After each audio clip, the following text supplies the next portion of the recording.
வணக்கம், இது உங்கள் அக்னி புரட்சி செய்திகள். ஆவடி கனரக ஊர்தி ஆலை வேலைகளை வெளிமாநிலத்தவருக்கு தாரை வார்ப்பதா? மாநில ஒதுக்கீட்டுக்கு சட்டம் வேண்டும். செப்டம்பர் 4, 2024. பாட்டாளி மக்கள் கட்சி நிறுவனர் மருத்துவர் ராமதாசு அவர்கள் அறிக்கை.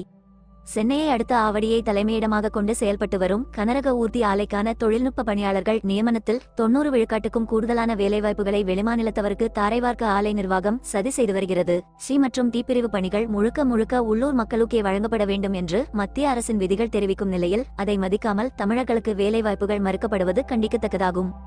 மத்திய அரசின் நேரடி கட்டுப்பாட்டில் படைக்கலன் தொழிற்சாலை வாரியத்தின் கீழ் செயல்பட்டு வந்த 41 இராணுவ தளவாட தொழிற்சாலைகள் கடந்த 2021 மற்றும் ஆண்டில் 7 பொதுத்துறை நிறுவனங்களாக மறுவரையறை செய்யப்பட்டன. ஒவ்வொரு நிறுவனத்தின் கீழும் பல்வேறு தொழிற்சாலைகள் செயல்பட்டு வருகின்றன. புதிதாக உருவாக்கப்பட்ட 7 நிறுவனங்களில் ஒன்றான கவச வாகனங்கள் உற்பத்தி நிறுவனம் ஆவடியை தலைமையிடமாக கொண்டு இயங்கி வருகிறது. அந்த நிறுவனத்துடன் இணைக்கப்பட்டுள்ள 5 தொழிற்சாலைகளில் ஒன்றுதான் ஆவடி கனரக ஊர்தி ஆலை ஆகும். ஆவடி கனரக ஊர்தி ஆலை தனி நிறுவனமாக்கப்பட்ட பிறகு கடந்த 3 ஆண்டுகளில் தொழில்நுட்ப பணியாளர்கள் எவரும் நியமிக்கப்படாத நிலையில் முதன்முறையாக 17 பிரிவுகளில் 271 பேரை ஓராண்டு முதல் 4 ஆண்டு காலத்துக்கு ஒப்பந்த அடிப்படையில் பணி நியமனம் செய்வதற்கான அறிவிக்கை கடந்த ஜூலை மாதம் வெளியிடப்பட்டது.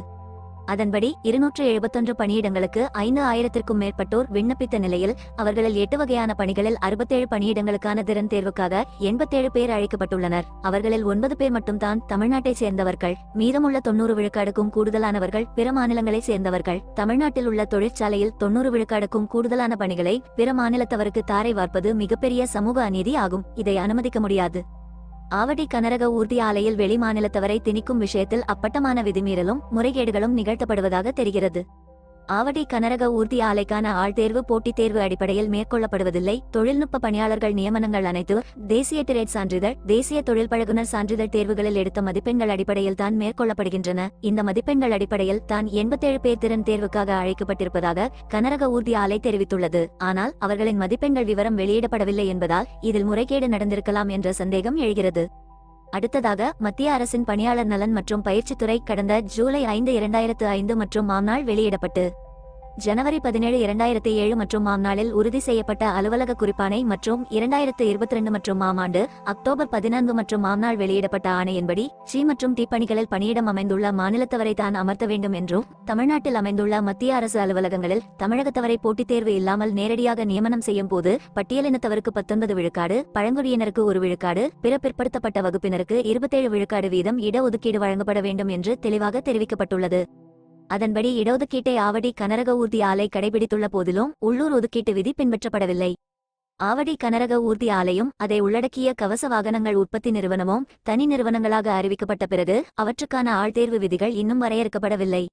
அத்தகைய சூழலில் பிற மாநிலத்தவருக்கு சாதகமாக போட்டித் தேர்வுகளை நடத்தாமல் அவர்கள் பெற்ற தகுதிக்கான சான்றிதழ் மதிப்பெண் அடிப்படையில் நியமிப்பது ஏற்றுக்கொள்ள முடியாதது.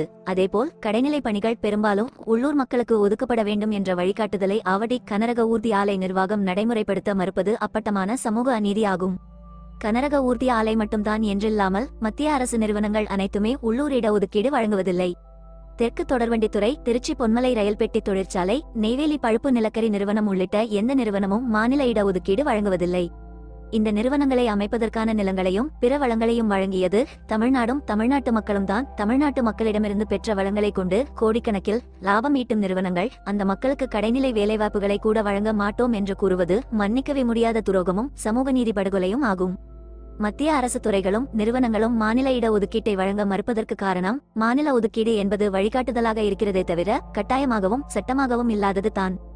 இந்த நிலையை மாற்றவும் உள்ளூர் மக்களுக்கு வேலை கிடைப்பதை உறுதி செய்யவும் மத்திய அரசு துறைகள் மற்றும் நிறுவனங்களில் உள்ள கடைநிலை பணிகளில் 100 விழுக்காடும் பிற பணிகளில் 50 விழுக்காடும் உள்ளூர் மக்களுக்கு ஒதுக்கீடு செய்து சட்டம் இயற்ற மத்திய அரசு முன்வர வேண்டும் என்று பாட்டாளி மக்கள் கட்சி நிறுவனர் மருத்துவர் ராமதாசு அவர்கள் வேண்டுகோள் விடுத்தார்.